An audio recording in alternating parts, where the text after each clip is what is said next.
Un 29 de marzo de 1976, tras el golpe militar que depuso el gobierno de Isabel Perón, asume 5 días después Jorge Rafael Videla, militar argentino, nacido en Mercedes, provincia de Buenos Aires. Durante todo este periodo, el pueblo argentino sufrió una despiadada dictadura. Este gobierno planteaba realizar profundos cambios en pos del orden y de una supuesta mejor visión de vida. Lo cierto fue que, como cuenta Adriana Puigros, la dictadura de Videla no solo tenía objetivos políticos y económicos, sino que tenía claros objetivos culturales. Para ello, era necesario ejecutar un plan que a lo largo de la historia vemos estaba claramente organizado. Quema de libros, secuestro de personas, sindicalistas, docentes, estudiantes, secundarios y universitarios, desaparecidos, secuestrados y torturados, escritores y artistas. Había que encargarse de cambiar la cultura totalmente. Se cerraron universidades, se pedía la renuncia de profesores. Todo lo que ellos consideraban peligroso o subversivo y que consideraban que atentaba con el orden, rápidamente y despiadadamente eran interceptados. Uno de los momentos más penosos fue el incendio que sufrió el Teatro Argentino de La Plata. Ocurrió el 18 de octubre de 1977, una construcción del año 1890. Según la prensa, había sido un hecho accidental, provocado por un reflector que tocó un cortinado. Al día siguiente, se había creado una comisión pro recuperación del teatro, conformada por miembros del círculo de ex legisladores de la provincia, corporaciones de maestros, los colegios profesionales de escribanos, arquitectos, ingenieros y unas 38 entidades platenses. Enseguida se plantearon las diferencias entre la organización y el ministro Solari. Los primeros proponían que se reconstruyera el edificio original y los segundos pedían un teatro acorde a los nuevos tiempos.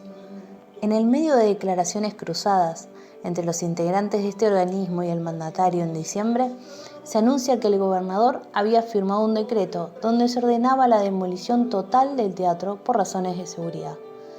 La comisión se pronunció en contra de la medida. Sostuvo que no podían tomarse decisiones irreversibles sin consultar al resto de la sociedad y que con ello lesionaban el patrimonio histórico y los sentimientos de la comunidad platense. Las obras comenzaron en 1890 y se habían anunciado que durarían 4 años. Lo concreto fue que se paralizaron al poco tiempo, porque el gobernador nunca autorizó el giro del dinero suficiente para la construcción del nuevo teatro. A lo largo de la historia encontramos muchísimos testimonios. Todos enseguida nos cuentan de algún conocido desaparecido o que estuvo secuestrado. A continuación, ponemos algunos testimonios más. Hola, Vero.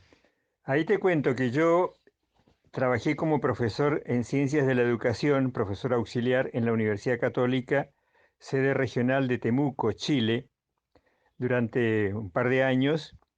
Estaba empezando mi trabajo como docente y después vino el golpe militar de Pinochet y tuve que salir del país, por supuesto, porque me echaron de la universidad y tuve que salir rajando a riesgo de mi vida. Y entonces me vine a la Argentina, donde tenía algunos familiares, mis abuelos inclusive, y ahí conseguí trabajo en la Universidad Nacional del Sur, a fines del año 73. Y entonces pude trabajar como profesor de nuevo en pedagogía general y en didáctica general, y entonces empecé de nuevo la vida aprovechando la primavera democrática que en ese tiempo empezaba en la Argentina, que duró poco, duró poco más de un año o 2 años, y de nuevo empezó la dictadura. Alcancé a trabajar un año y un par de meses en la Universidad Nacional del Sur en Bahía Blanca. Este, ya a fines del 74 actuaban impunemente en la misma universidad las bandas armadas de la Triple A. Mataron a un par de muchachos, entre ellos uno muy amigo, muy querido, que había sido alumno mío en la Universidad Católica en Temuco y que se había venido con una buena cantidad de otros compañeros, amigos, y estaban estudiando de nuevo en la Universidad Nacional del Sur. Lo mataron a fines del año 75, en plena época de la AAA, como te contaba, y después, unos meses después, en marzo del 76, empezó la dictadura militar. Hasta ahí duró mi actuación en la universidad. Fueron tiempos muy duros, muy inciertos. Este, Tuvimos algunas experiencias muy lindas de trabajo con chicos y chicas muy entusiastas, muy animosos. Me acuerdo que tuve un curso de pedagogía general que tenía 273 alumnos. No había ningún aula que los pudiera contener, entonces me los mandaron a todos a al aula magna en la universidad. Y entonces se nos ocurrió hacer un trabajo con grupos, porque no se podría dar una clase magistral a tantos alumnos una vez, eran tres bloques de 2 horas a la semana, cada uno. Entonces dividí el grupo grande en 3 grupos, hicimos trabajo de análisis de textos, los grupos fueron dirigidos por 8 muchachos que los eligió la directora del Departamento de Humanidades de la universidad. Es una universidad que trabaja todavía con departamentos y no con facultades. Y entonces trabajamos muy lindamente. Este, Cada semana yo daba una clase magistral a uno de los 3 grupos grandes y y en el otro periodo trabajaban con los otros 2 horarios, trabajaban en grupos dirigidos por estos muchachos que yo los supervisaba.